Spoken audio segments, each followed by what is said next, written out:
Hello, xin chào anh em đến video tiếp theo của tôi. Nay tôi sẽ làm clip giả hắt xì hơi thật lớn, đúng không? Giả hắt xì hơi thật lớn để giật mình.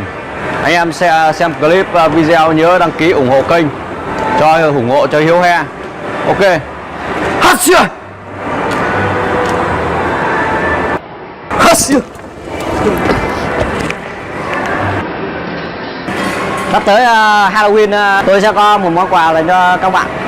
Ok, đây là một video dành cho riêng ngày lễ Halloween, cũng là sinh nhật của tôi.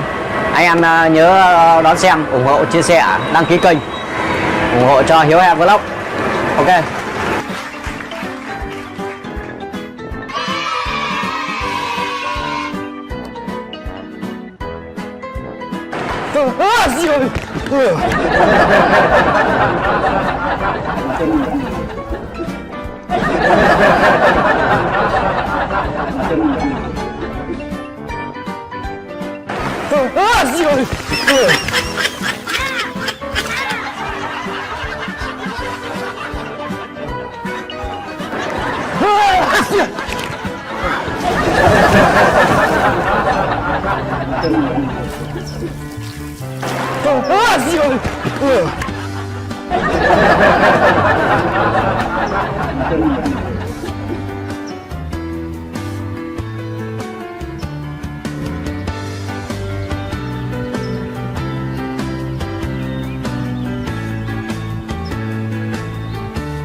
Ôi,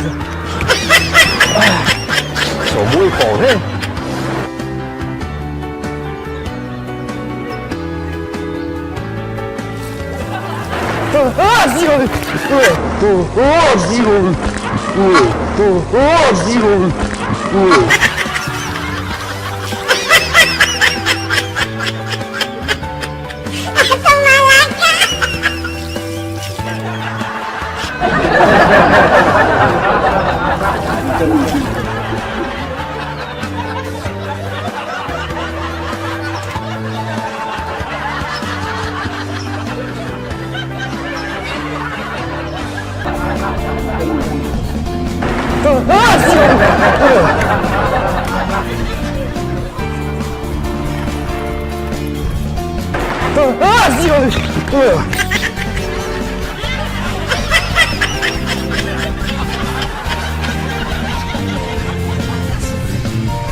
Ôi, sổ mũi khổ thế.